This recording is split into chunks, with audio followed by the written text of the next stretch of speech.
एक गुरु बोले बिंदी उतार दो, बोले उतार दी महाराज। ये चूड़ियां उतार दो, बोले उतार दी महाराज। पायल उतार दो, बोले उतार दी महाराज। कि अब एक काम करो, ये मंगलसूत्र भी उतार दो, मेरे आश्रम में चढ़ा दो। सोने के मंगलसूत्र आश्रम में चढ़ा दिए मेरी माताओं, और खुद अपनी फोटो का धागा उनके गले में डाल दिया। मोहर लग गई, ये सारी रामपाल की प्रॉपर्टी है। ठीक, मोहर लगा दी। फिर उनसे कहा, महाराज जी के नियम एक बार जाकर जरा पढ़ कर तो आओ।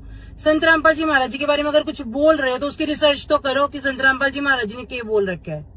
ठीक है, संत रामपाल जी महाराज जी के आदेश है कि बिंदी या सिंदूर में से कोई भी एक चीज लगा सकते हो, ज्यादा दिखावा करने की जरूरत नहीं है। ठीक है, और संत रामपाल जी महाराज जी चूड़ियों के लिए कभी मना नहीं करते। जाकर आप संत रामपाल जी महाराज जी के अनुयायियों से पता करें।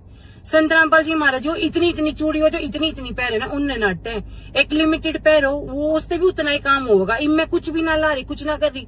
इससे मतलब वो थोड़ी ना है कि मेरा पति मर गया, मेरा पति जीतता कौन, उसकी रक्षा ना हुए। जो लाओगे उसका भी वही उतना ही रहना, जो ना लाओगे उसका भी उतना ही रहना है। तो संत रामपाल जी महाराज जी दिखावे तो मना करे हैं। और दूसरी बात आप क्या कह रहे हो, मंगलसूत्र उतार दो, उतार दिया। और संत रामपाल जी महाराज जी ने अपना लॉकेट पहना लिया, तो आप संत रामपाल जी महाराज जी ने मोहर ला दी, अपनी प्रॉपर्टी बना दी। पहली बात तो यह कि हम संत रामपाल जी महाराज जी का लॉकेट इसीलिए पहने क्योंकि संत रामपाल जी महाराज जी हमारे इष्ट देव है, और हमें फक्र होता है इस बात पर कि हम उनके नाम का लॉकेट पहनते हैं। ठीक है, इसलिए नहीं कि जो तू बकवास करी, जो तने बक दिए बात, तुम भी हो 3 धागे पैरो, जो जनेऊ पैरो, कदे अपनी सहूलियत के हिसाब से कान पे लटका लो, कदे उन्हें कितने पैरो, कदे कितने पैरो हो। हमने तो आज तक कदे ना कही।